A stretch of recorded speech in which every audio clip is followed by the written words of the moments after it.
ये पावर के साथ जिम्मेदारियां निभा रहे हैं। आप ऐसे कह सकते हैं, चूंकि आप गोरखपुर के मेयर हैं तो आप सीएम योगी के खास हैं, तो इसका वेटेज मिलता है आपको किसी काम में? हाँ, हम लोग को बस ये लाभ ज़रूर है कि चूँकि महाराज जी बार-बार आते रहते हैं, तो उनकी कृपा हम लोग को मिलती रहती है। स्वच्छता सर्वेक्षण में गोरखपुर इंदौर को कब टक्कर देगा? ये सोचें कि केवल नगर निगम के प्रयास से ये संभव है, तो ये बिल्कुल संभव नहीं है। आज गोरखपुर के उस डॉक्टर की कहानी जो समाज में बदलाव लाना चाहते थे, जो डॉक्टर रहते हुए भी कई तरह के सोशल एक्टिविटी में पार्टिसिपेट करते थे, लेकिन आज जो वो कोशिश थी वो जी जान लगाने के लिए वो गोरखपुर के मेयर तक बन चुके हैं। बतौर मेयर सिर्फ पावर नहीं, ये पावर के साथ जिम्मेदारियां निभा रहे हैं। आज हम जानने की कोशिश करेंगे कि कैसे गोरखपुर, जो स्वच्छता सर्वेक्षण में धीरे धीरे रैंकिंग अपनी बढ़ा रहा है, इसके साथ ही भारत के नक्शे पर एक नई चमक के साथ उभर रहा है। तो आगे की बातचीत के लिए हम चलते हैं सीधे गोरखपुर के mayor doctor Manglesh Srivastava sir के पास। सर नमस्ते। नमस्कार। कैसे हैं आप? एकदम बढ़िया। कैसा था बचपन डॉक्टर मंगलेश श्रीवास्तव का? बचपन एक सामान्य बालक की तरह, जैसे सब बच्चे होते हैं वैसे हम भी एक सामान्य बालक की तरह हमने ज़िंदगी गुजारी। तो ऐसा कोई खास नहीं। हम लोग शिशु मंदिर के छात्र रहे, प्रारंभिक शिक्षा वहीं से थी। तो देश के लिए और समाज के लिए ये हम लोग को दायित्व में सिखाया जाता रहा कि भाई इसको बेहतर बनाने के लिए, क्योंकि देश सर्वोपरि है, बाकी सब कुछ सारी चीज़ें सेकेंडरी हैं, उसके बाद आती हैं, ना कि उसके पहले। तो निश्चित तौर से बस वही यूजुअल जो है यहाँ की पढ़ाई रही प्रारंभिक, और उसके बाद जो है मेडिकल की पढ़ाई मेरी थोड़ी कानपुर की सारी रही। ये और कोई खास तो नहीं है। एक डॉक्टर अचानक पॉलिटिक्स में कैसे डेब्यू कर गया? ऐसा कुछ कोई ख़ास नहीं। हाँ, ये ज़रूर है कि जब हम लोग छोटे छोटे थे तो शहर कई बार देख के लगता था कि जो है, जब अच्छे शहरों के बारे में सुनते थे या कभी विदेशों के बारे में देखते थे, तो ये लगता था कि जो है अपना शहर गोरखपुर क्यों नहीं ऐसा हो सकता। तो बस इतनी सी इच्छा थी, कोशिश की कि जो है थोड़ा अपना शहर साफ़ सुथरा हो, बेहतर हो, और उसी नाते आने की कोशिश ही हुई। और आप सभी के आशीर्वाद से, और मैंने पूज्य महाराज जी से भी संपर्क किया, तो महाराज जी ने भी ये बात कही कि भाई शहर साफ़ सुथरा और बेहतर होना चाहिए। और उनकी हमेशा इच्छा रहती है, आपने देखा ही होगा कि पिछले अपने उन्होंने कार्यकाल में, मुख्यमंत्रित्व काल में, उत्तर प्रदेश जो कि एकदम निकृष्ट प्रदेश समझा जाता था, आज वो उत्तम ही नहीं बल्कि सर्वोत्तम बनने की ओर अग्रसर है। तो निश्चित तौर से उनका विज़न डेवलपमेंट के प्रति, हर तरह के development means not only for the infrastructure, सभी चीज़ों में, जैसे मेडिकल हो गया, या फिर आपका जो है, आप गोरखपुर की कंडीशन अगर आपको ध्यान हो तो मुश्किल से 8, 10, 12 घंटे लाइट मिल जाए तो बड़ी बात होती थी। आज इलेक्ट्रिसिटी की कंडीशन गोरखपुर ही नहीं बल्कि पूरे प्रदेश में बहुत बेहतर है।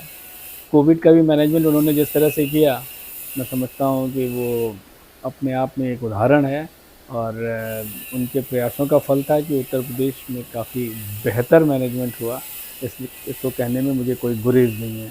तो निश्चित तौर से वही सारी प्रेरणाएं थीं जो फलीभूत हुई। अब हम लोग कोशिश कर रहे हैं कि उनके बताए हुए मार्गों पर महाराज जी जो जिस तरह का निर्देश हम लोग को देते हैं, हम लोग और बेहतर करने की कोशिश करते हैं कि शहर और बेहतर हो पाए। जैसा वो सारी चीज़ों में एक विचार विमर्श करते हैं और अच्छी चीज़ें बताते हैं, तो इसको हम लोग करने की कोशिश करते हैं। आपके शहर की जनता का एक फीडबैक आपके लिए मैंने देखा कि आपके अंदर नेता नज़र नहीं आता है लोगों को, वो अभी भी डॉक्टर ही देख रहे हैं। नहीं तो इसमें क्या, इसमें कोई, मुझे कोई इसमें शर्म नहीं आती। भाई डॉक्टर तो मैं हूँ ही, और नेता देखिए, नेता का काम क्या है? नेता का काम ये है कि जो दायित्व हमें मिले उसको हम बेहतर करें। महापौर के नाते मेरा कुल दायित्व ये है कि हमारा शहर बेहतर हो। हमारे शहर का भी, जैसे आप कहते हैं कि साहब, शहर के जो अग्रणी शहरों की लिस्ट है उसमें हमारे शहर का नाम शामिल हो। हम उसी के लिए कार्य कर रहे हैं और उसमें जो बेस्ट पॉसिबल होता है वो करते हैं। बाकी जनता तय करेगी कि जो है हम कहाँ तक उसमें सफल हो पा रहे हैं।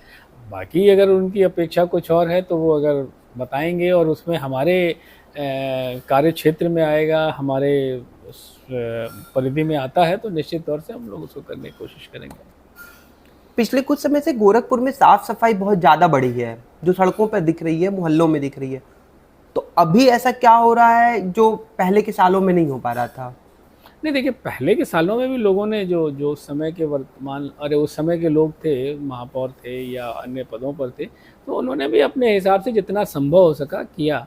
और इस समय हम लोग उसकी उसी कड़ी को आगे बढ़ाते हुए शहर को साफ रखने की कोशिश कर रहे हैं। और इस क्रम में हाँ, ये ज़रूर कुछ चीज़ें एडिशन हुई कि हमारी गाड़ियों की संख्या काफ़ी बढ़ गई, जिसकी वजह से जो है हम लोग कोशिश ये कर रहे हैं कि घरों का कचरा जो सड़क पे ना आए, कहीं इकट्ठा ना हो, बल्कि सीधा का सीधा जो है हमारी गाड़ियों में, कचरे की गाड़ियों में जाए और अलग अलग प्रोसेस होके जाए। गीला कचरा अलग, सूखा कचरा अलग। गीला हरे में और सूखा कचरा जो है नीले कंटेनर में अपने पास रखें और हमारे जो गाड़ियां हैं उसमें यथास्थान डालें। उसका फ़ायदा ये होगा कि हम लोगों ने जो है इस समय हमारा एनटीपीसी का भी प्रोजेक्ट के उनके साथ में मिलकर एक हम प्रोजेक्ट कर रहे हैं, जिसमें वो 30 सालों अगले 30 सालों के लिए जो है वो कचरे का प्रोसेस करेंगे और ग्रीन चारकोल बनाएंगे, जिससे वो एनर्जी में कन्वर्ट हो सके। तो हमारा वेस्ट टू वेल्थ का एक प्रोग्राम जो वो सपना है वो भी पूरा होगा। तो ये हमारा अगले वर्ष पूरा हो जाएगा और इसको कहीं भी फिर शहर में कहीं कचरा रखने की आवश्यकता नहीं होगी, कहीं स्टोर करने की आवश्यकता नहीं होगी, क्योंकि वो एक बड़ा झंझट रहता है कि जो है उतना कचरे को एक जगह इकट्ठा करके रखना बड़ा मुश्किल होता है और उसका प्रोसेस करके उसको उसका निस्तारण करना एक बड़ा टीडियस जॉब होता है, बहुत दिक्कत वाला कार्य है। तो वो हमारा चल रहा है। मुझे लगता है कि अगले वर्ष से हम लोग इस मामले में बड़े सुखी रहेंगे और उसकी क्षमता भी अच्छी होने वाली है, 500 टन्स पर डे की। तो ये एक हमारे लिए बड़ा एसेट होने वाला है। तो इसी तरह से हम लोग वाटर जो सर्वे होता है उसके लिए भी, वाटर प्लस के लिए हम लोग जो है अप्लाई कर रहे हैं इस बार 2024 में। उस दिशा में भी जो एसटीपीज़ हैं हमारे वो काम कर रहे हैं। साथ में जो छोटे छोटे नालियाँ थी, जो उसमें अभी हम लोगों ने 8 नालियों को लिया है जो नदी में जाके मिलती थी, तो उसको फाइटोरेट टेक्नोलॉजी से जो है साफ़ करके ही नदी में डालने का एक प्रावधान किया है और ऑलमोस्ट जल्दी ही उसका महाराज जी के हाथों इनाग्रेशन भी होना है। ऑलमोस्ट ये कंप्लीट होने की दिशा में है। तो वो भी एक हमारा एक लिए एसेट होगा कि हम लोग कम से कम गोरखपुर वासी जो है अपना गंदा पानी नदी में नहीं डालेंगे, जो कि हमारे सरकार की और हमारी डिमांड, मतलब एक वातावरण का भी डिमांड है, इकोसिस्टम के लिए भी डिमांड है कि नदियों का पानी साफ़ रहे। तो वो नदी में पानी जाएगा, साफ़ रहेगा। सर, जब आप मेयर बने तो सबसे बड़ी क्या चुनौती आपके सामने थी? देखिए, गोरखपुर की चुनौती एक तो साफ़ सफाई की, भाई उसको बेहतर और बेहतर किया सके, जिससे कहीं वो न रहे, अभी मैंने जिसका जिक्र किया, तो उस बारे में यही सब करना है। और दूसरा, हमारा शहर की भौगोलिक स्थिति ऐसी है कि जो वो कप शेप में है, नदी का जो बेड लेवल है वो ऊपर है और शहर का बेड लेवल नीचे है। तो इसका एक वाटर लॉगिंग की बड़ी समस्या रहती है थी। तो मैं समझता हूँ कि पिछले 2 वर्षों से वो समस्या नहीं आई। अभी एक दिन, केवल एक दिन के अंदर जो है बहुत ज़्यादा बारिश हुई, 153 मिलीमीटर, सॉरी 153 मिलीमीटर, और एक अपने आप में एक रिकॉर्ड था। लेकिन कोई ऐसा सिग्निफिकेंट बारिश ख़त्म होने के 2-3 घंटे में वो सारी चीज़ें एकदम साफ़ हो गई। हम उसको और बेहतर करने की कोशिश में लगे हुए हैं कि जिससे वो इतना भी समय ना लगे और तुरंत ही लगभग साफ़ हो जाए। बारिश बंद होते होते आधे घंटे के अंदर सारी चीज़ें वाटर लॉगिंग की प्रॉब्लम ना रहे। ये 2 हमारी मेन समस्याएं मुझे दिखती हैं। मैं समझता हूँ कि इन दोनों पे हम लोगों ने अच्छा कार्य किया है और आने वाले वर्षों में और अच्छा ये हो जाना चाहिए। सर, आप किसी ऐसे प्रोजेक्ट पे काम कर रहे हैं जो पूरा हो चुका है या होने वाला है, जो आपको लगता है कि नेशनल लेवल पे इम्प्लीमेंट किया जा सकता है? नहीं, इसमें बहुत सारी चीज़ें हैं, ऐसा नहीं है। हम लोग छोटे-छोटी चीज़ों पे देखिए, कोई बहुत बड़ी चीज़ करने की आवश्यकता नहीं है। जैसे एनटीपीसी का ही एक प्रोजेक्ट है, ये रफ़ली जो है चूँकि 30 वर्षों तक गोरखपुर को निःशुल्क वो देने वाले हैं, तो ये करीब-करीब 925 करोड़ का प्रोजेक्ट है, 950 करोड़ के आसपास का प्रोजेक्ट है। और इससे सबसे बड़ा फ़ायदा ये होगा कि कहीं भी शहर में आपको कूड़ा पड़ाव रखने की, कूड़ा पड़ाव जैसे कई जगह आपने देखा होगा, हट्टी माई के स्थान के आसपास, आरटीओ ऑफिस के आसपास, junior railway junior institute Durgabari के पास में, ऐसे कई जगहों पे कूड़ा पड़ाव हुआ करते थे। वहाँ पे जानवर उसको फैलाते रहते थे और उससे सड़ांध भी, बदबू भी आती रहती थी। उधर से कई बार निकलना, बिना नाक पे रुमाल रखे निकलना मुश्किल होता था। ये सारी चीज़ें बिल्कुल समाप्त हो जाएँगी। इसमें काफ़ी हम समाप्त कर चुके हैं कई जगहों के, जैसे ये आरटीओ वाला और ये क्या नाम है, अलीनगर, ये दुर्गाबाड़ी के पास वाला, हट्टी माई के स्थान, कई जगहों के हम लोग कूड़ा पड़ाव हटा भी चुके हैं और इनको हम लोग जो है गार्बेज ट्रांसफ़र स्टेशन में ले जाते हैं और वहाँ पे उसको कूड़े को ठीक से पैक करके, पैक का मतलब ये कंप्रेस करके उसको फिर हम लोग वहाँ ले जाते हैं, जहाँ पे अभी तो डालना होता है। लेकिन भविष्य में जो हमने बताया आपको कि जो सैजनवा के पास सूतनी में प्लांट बन रहा है, वहाँ पर उसको ले जाएंगे और उसको सेग्रीगेट करके सीधा सीधा उसका ग्रीन चारकोल बनाएंगे और उससे एनर्जी भी मिलेगी और कहीं गंदगी आपको नहीं दिखेगी। ये एक बहुत बड़ा प्रोजेक्ट है। दूसरा मैंने आपको बताया ही कि वाटर क्लीनिंग पे ये चल रहा है, क्योंकि वाटर क्लीनिंग में भी हमारा बहुत पैसा एक तो खर्च होता है और फिर भी बहुत सारी ऐसी नालियाँ होती हैं जो सीधे सीधे नदी में चली जाती हैं, तो उनका सफाई नहीं हो पाती थी। तो उसको हम लोगों ने फाइटोरे टेक्नोलॉजी पे किया है, तो वो ऑलमोस्ट कॉस्ट उसकी बहुत कम हो जाती है, उसकी लागत बहुत कम हो जाती है और काफ़ी हद तक हम लोगों ने प्रैक्टिकली एक नाले पे करके देख लिया है और उसके काफ़ी अच्छे रिजल्ट्स हैं। उसकी बीओडी काफ़ी बेहतर है, साफ़ सुथरा पानी जाता है, तो that is in well with in permissible limit और वो चला जा रहा है। तो वो एक हमला हमारे लिए ये भी एसेट है गोरखपुर के लिए, यू कैन से। स्वच्छता सर्वेक्षण में गोरखपुर इंदौर को कब टक्कर देगा? देखिए, ये एक बड़ा यक्ष प्रश्न है। मैं केवल, अगर आप ये सोचें कि केवल नगर निगम के प्रयास से ये संभव है, तो ये बिल्कुल संभव नहीं है। इसमें कहीं न कहीं हमारे नागरिकों को भी सहयोग करना पड़ेगा। उनको भी इन चीज़ों के महत्व को ध्यान में रखते हुए आपको वो करना पड़ेगा, प्रयास अपने करने पड़ेंगे। ये मैं नहीं कहता कि उन्होंने नहीं किया है, लेकिन इन चीज़ों का पे प्रयास करेंगे तब जाके जो ये चीज़ें समझ में आती हैं। इन चीज़ों में हर चीज़ों के अंक होते हैं। फीडबैक देना होता है कि जो है हमारा शहर कैसा है। फिर दूसरा फीडबैक आपका होता है कि जो है सारी चीज़ों को वो लोग, वहाँ से जो टीम आती है वो भी जाके देखती है कि वो गीला कचरा अलग कर रहे हैं, सूखा कचरा अलग रख रहे हैं, नहीं रख रहे हैं। उसके लिए भी बहुत अच्छे मार्क्स होते हैं। ये हमारा कूड़ा पड़ाव कहीं नहीं होता है, तो वो तो खैर नगर निगम का कार्य है, वो करेगा। खाली प्लाटों में गंदगी ना हो, वहाँ पे उसको एज ए डस्टबिन ना यूज़ हो कि वहीं जो है सारा कूड़ा, मोहल्ले का सारा कूड़ा वहीं डाल लें, तो वो नहीं करेंगे, तो जो है उसमें नंबर बेहतर आएंगे। तो मैं तो यही अपने नागरिकों से अपील करूँगा कि गोरखपुर का वातावरण बहुत बेहतर है और यहाँ की आपको कहीं सांस लेने में कोई दिक्कत नहीं होती है, जबकि दिल्ली विल्ली में जो है आपको हमेशा दिखेगा कि जो है बड़े बड़े शहरों में कि शाम तक शहर में रहना मुश्किल होता है। दिवाली के पहले जो पराली जलने की वजह से वहाँ इतने स्मोक हो जाते, ये सारी समस्याएं हमारे गोरखपुर में नहीं है। इस मामले में हम लोग बहुत भाग्यशाली हैं और कई बार तो हमारे एक आध मित्रों ने कहा कि भाई ये मेथडोलॉजी दिल्ली में क्यों नहीं अप्लाई करते हो, जिससे ये सारी चीज़ें वहाँ का वातावरण बेहतर हो। तो यानी कि उन लोगों को तकलीफ़ होती होगी तभी तो ऐसा कहते हैं। तो इस मामले में हम बहुत लकी हैं, लेकिन लकी हैं तो हम इसको लकी बनाए रखें, भाग्यशाली बनाए रखें। इस दिशा में मैं सभी नागरिकों से हाथ जोड़कर अपील करूंगा कि निश्चित तौर से इन साफ़ सुथरे वातावरण का ख्याल रखें।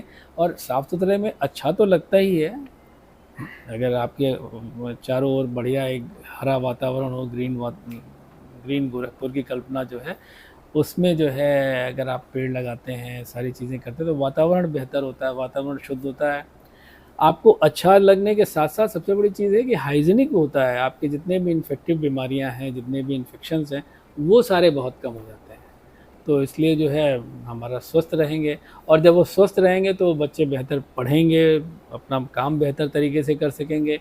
हमारे नौजवान जो कार्य करने की दिशा में, तो उनको भी अगर बीमार नहीं पड़ेंगे तो निश्चित तौर से उनकी प्रोडक्टिविटी बेहतर होगी।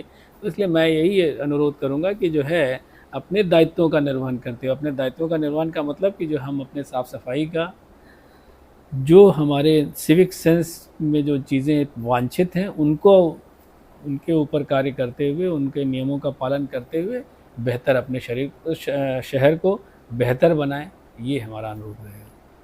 चूँकि आप गोरखपुर के ही रहने वाले हैं, बचपन आपका लगभग यहीं गुजरा है, बचपन के दोस्तों से मुलाकात होती है?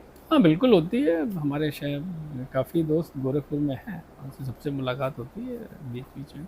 अब उतना समय नहीं मिलता कि जो है मतलब जाके, लेकिन ये है कि समय-समय पर किसी कार्यवश या कभी उधर गए तो मुलाकात होती है। अच्छा है। स्कूल कॉलेज की कोई ऐसी बदमाशी जो आपको अभी तक याद है, जो बहुत स्कूल पिटाई हुई हो आपकी? मैं इस मामले में बड़ा लकी था। जो भी वजह रही हो, मैं मतलब इस मामले में बड़ा शांत तरीके से अपने अपने विद्यालय को निकाल लिया, चाहे यहाँ का हो चाहे वो मेडिकल कॉलेज हो। तो इसलिए ऐसी कोई चीज़ सॉरी टू से कि ऐसा तो कुछ कोई नहीं बदमाशी नहीं हुआ। करते थे, अच्छे बच्चे थे मंगलेश कुमार अब श्रीवास्तव? अच्छे बच्चे तो हमारे टीचर बता सकते जी। हैं लेकिन ये है कि जो बचपन की वो शैतानियाँ अलग है कि खेल कूद में आप चले गए, और पिटाई हम लोग के ये था कि जो पिटाई से हम लोग जो बहुत डरते थे, because he was a psychologist and उनकी किताबें भी चलती थी, बहुत रिनाउंड साइकोलॉजिस्ट थे, और बीएड के भी हेड ऑफ डिपार्टमेंट रहे। तो हम लोग का ये था कि उनके घर में आने से पहले हम लोग खुद ही, जैसे मालूम पड़ा कि वो घर आ गए, तुरंत हम लोग जो खेल वेल बंद करके वही चलो घर में चलना है। तो ये सब चीज़ें, ये सब बहुत नॉर्मल सा रहा। इसलिए मैं बहुत ज़्यादा, थोड़ी बहुत माताई से डांट पड़ती थी, पिटाई पड़ती थी, तो हर बच्चा खाता है, कोई नथिंग अनयूजुअल, कोई ऐसी एक्स्ट्रा ऑर्डिनरी चीज़ नहीं थी, नॉर्मल। आप 3 भाई हैं? नहीं, हम 4 भाई हैं, एक भाई रहे नहीं। अच्छा, और तो आप 4 भाइयों में सबसे अच्छा बच्चा कौन था मम्मी पापा का? ये कहना तो बड़ा मुश्किल है तो मैं समझता हूँ कि हमारे यहाँ तो सभी को बराबर, थोड़े बहुत सेकंड वाले जो रहे नहीं, उनके थोड़ा सा उनकी शैतानियाँ ज़्यादा रहती थी, तो इसलिए, लेकिन ऐसा कुछ नहीं, उनको भी उतना ही प्यार दिया, और ऐसा कुछ नहीं, नॉर्मल। योगी सरकार के माफिया मुक्त उत्तर प्रदेश, एक इनका एक टैगलाइन थी, एक स्लोगन है। इस अभियान का गोरखपुर पे क्या फर्क पड़ा, क्या असर दिखता है आपको?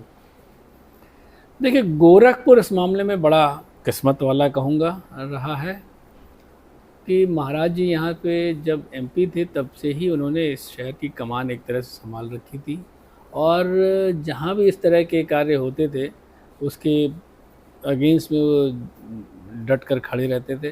मुझे याद है कि जो है एक बार एक माफिया का आतंक चल रहा था, और उसमें एक चिकित्सक डॉक्टर जेपी सिंह साहब का मर्डर हो गया था उनके घर के पास ही। तो महाराज जी जो है वो राप्ती के पुल पे पूरा डॉक्टरों के साथ स्वयं बैठ गए थे, और उसका परिणाम ये हुआ कि बहुत जल्दी ही वो माफिया को प्रशासन ने जो है इनकाउंटर हो गया, और वो उसकी डेथ हो गई। तो निश्चित तौर से इस मामले में शहर गोरखपुर ऐसा सच तो बहुत जैसे था वैसे ही है। हाँ, ये है कि जो छोटे मोटे अपराध होते थे वो सारी चीज़ें भी योगी जी के डर से या इन सब चीज़ों से बेहतर हुआ। और लेकिन ये है कि प्रदेश के मामले में मैं समझता हूँ कि जो उत्तर प्रदेश को लोग माफियाओं का प्रदेश कहते थे, यहाँ मेरी एक बार एक ट्रांसपोर्टर्स के जो है तनेजा साहब जो है ऑल इंडिया ट्रांसपोर्टर्स के जो है प्रेसिडेंट हैं, उनसे मेरी मुलाकात हुई, बताने लगे कि साहब जो है योगी जी के पहले का में और अब में बड़ा एकदम डिफरेंस, ड्रास्टिक डिफरेंस दिखता है।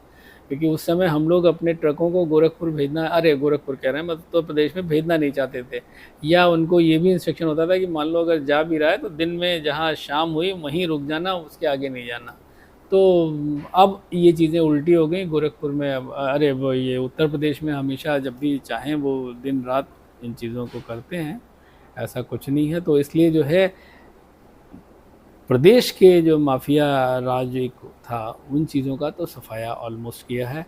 और जहाँ भी इस तरह की घटनाएं होती हैं उनका बड़ा स्ट्रिक्ट एक्शन होता है। और उस कड़ाई की वजह से ही उत्तर प्रदेश इस समय सर्वोत्तम प्रदेश बनने की ओर अग्रसर है। और निश्चित तौर से उनके अभिभावक काल में मैं समझता हूँ कि ये सपना हम सबके पूरा होगा कि उत्तम ही नहीं बल्कि सर्वोत्तम प्रदेश बने। सीएम योगी आदित्यनाथ के जीवन से आपको क्या प्रेरणा मिलती है? देखिए, प्रेरणा उनका अगर आप देखें तो जिन चीज़ों का भी आप उनके कार्यों का अनुकरण करें तो निश्चित तौर से आपको कुछ ना कुछ सीखने को मिलेगा। मैं अपने चुनाव में देखा कि एक-एक चीज़ों पे बूथ लेवल पे एक मुख्यमंत्री होते हुए भी एक-एक बूथ लेवल पे क्या चीज़ें कमी हैं, उन चीज़ों को और कैसे बेहतर करें। तो गाइडेंस मतलब कि हम लोग कैसे बेसिक लेवल पे काम करना चाहिए, ये उनसे सीखने लायक है। दूसरा सबसे बड़ी चीज़ उनका विज़न दिखता है कि नहीं, इसमें अगर कोई भी कार्य आपने बताया तो ऐसा नहीं है कि वो अनभिज्ञ हो के 99% ऐसा होता है कि भाई अरे इसमें नहीं, इसको ये और जोड़ लो या ये और कर लो तो ये और कार्य बेहतर होगा। तो ऐसे कई सारे कार्य हैं जिसमें उनका हमेशा जो है एक रिफॉर्मेशन जिसको आप कह सकते हैं, थोड़ा उसको और ब्रशिंग कर देते हैं तो वो कार्य और निखर कर आता है। तो ये सब चीज़ें उनसे सीखने लायक हैं। और मैं समझता हूँ कि जितना वो मेहनत करते हैं मुख्यमंत्री रहते हुए भी, जितने आवर्स वो काम करते हैं, वो हम सबके लिए प्रेरणादायी है। और उस स्तर पर अगर हम अपने दायित्वों का निर्वहन करेंगे तो अपना समाज, अपना देश, अपना प्रदेश सब बेहतर बन पाएगा। आप ऐसे कह सकते हैं, चूंकि आप गोरखपुर के मेयर हैं तो आप सीएम योगी के खास हैं, तो इसका वेटेज मिलता है आपको किसी काम में? नहीं, देखिए ऐसा नहीं है कोई, वो महाराज जी का बड़ा पूरे प्रदेश के लिए एक वो है।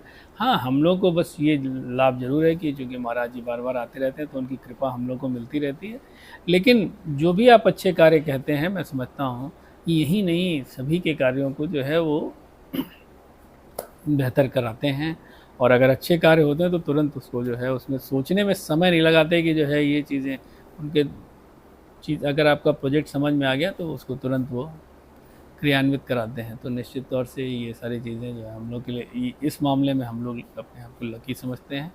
और मैं समझता हूँ कि पूरा प्रदेश लकी। आप देखिए ना, जितने भी विकास के कार्य हो रहे हैं पूरे प्रदेश में ही हो रहे हैं। तो निश्चित तौर से ये सर, देश में अभी कुछ समय से धार्मिक उन्माद बढ़ता दिख रहा है, अक्सर कहीं कहीं कुछ कुछ चीज़ें हो रही हैं, इसको आप कैसे देखते हैं? देखिए, धार्मिक उन्माद ऐसा कोई चीज़ बहुत समझ में नहीं आती है। देखिए, ये सब चीज़ें रिएक्शनरी हो जाती हैं बीच बीच में। मुझे लगता है कि आप उन्माद इसलिए कह रहे हैं कि भाई बीच बीच में किसी का मर्डर हो जाता है और ये सारी चीज़ें। हाँ, वो धर्म के आधार पर। धर्म के आधार पर अब वो कुछ मैं ये नहीं कहूँगा कि पूरा समाज उस तरह का है, लेकिन कुछ उपद्रवी लोग उसमें होते हैं जो इस तरह की चीज़ें, इस तरह की घटनाओं को अंजाम देते हैं। तो ये बेहतर समरसता का भाव आ सके, इसमें हम लोगों को कार्य करना चाहिए। और आपस में विचार विमर्श करते रहें, जिससे उनके भी दूसरे धर्म के बड़े बूढ़े, हमारे धर्म के भी बड़े बूढ़े इन चीज़ों को एक इस तरह का मानक बनाएं कि जो है आपस में समरसता का भाव आए। ये है। बाकी ऐसा कोई धार्मिक उन्माद ऐसी चीज़ जो है कि केवल उसी में चला जा रहा है। आप बांग्लादेश की तरह से नहीं कह सकते कि साहब एक जो है उन्होंने पूरा जो है बीच बीच में आया कि साहब एक हिंदू जो वहाँ माइनॉरिटी में है उसको एकदम वो कर देना। तो इस तरह की चीज़ ना आने पाए। वैसे तो भारतवर्ष में चूँकि सभी लोग इसके समरसता के पक्षधर हैं, तो इसलिए ऐसा आना उम्मीद कम है। और इस तरह का उन्माद हो पाए ये ज़रा मुश्किल है। अगले 5 साल में गोरखपुर कहाँ होगा? कहाँ होगा ये तो फिर मैंने बताया ना कि जो है ये केवल नगर निगम और उत्तर प्रदेश के मुखिया और नागरिक ही डिसाइड कर सकते हैं कि जो है हम कहाँ रहना चाहते हैं, वहाँ हम पहुँचेंगे। हाँ, ये है कि अगर हमने जैसे कि जो है स्वामी विवेकानंद जी का जो कथन है, उठो जागो प्राप्त करो, तो वो लक्ष्य को जब तक प्राप्त ना कर लो तब तक जो है अगर हम लगे रहेंगे तो डेफिनेटली जो इस समय मुझे लगता है कि आने वाले 5 वर्षों में उन लक्ष्य को अगर हम प्राप्त कर पाएंगे तो हमारा शहर जो जो अभी आपने कहा कि जो है इंदौर क्यों नहीं, इंदौर को कब टक्कर देगा, तो इंदौर को टक्कर देने की स्थिति में हो जाएंगे। अब जैसे हम लोग ये समझते हैं कि कम से कम हम लोग इसी साल जो है 7 स्टार के लिए प्रयास कर रहे हैं, क्योंकि हमारा एनटीपीसी का ये कूड़ा निस्तारण का, कचरा निस्तारण का प्लांट जो है वो अभी प्रॉपर नहीं हो पाया है। लेकिन अगर कोई छोटी मोटी अगर कमी रह गई तो हम लोग हो सकता है इस बार थोड़ा वंचित रह जाएं, लेकिन नेक्स्ट ईयर तो आई एम वेरी 200% कॉन्फिडेंट कि हम लोग 7 स्टार की रेटिंग हमें मिलने जा रही है। वैसे तो उम्मीद है कि इस बार भी मिल जाना चाहिए, क्योंकि काफ़ी प्रयास उस पर हम लोगों ने स्वच्छता सर्वेक्षण के लिए कर रखा है। ठीक है सर, बहुत बहुत धन्यवाद आपका। बहुत सारे अच्छे टॉपिक पे आपने बातचीत करी, और क्या विज़न है गोरखपुर का, आपका, सीएम योगी का गोरखपुर और इस स्टेट के लिए, वो उस पर बहुत खुलकर बातचीत करी। आपका बहुत बहुत धन्यवाद।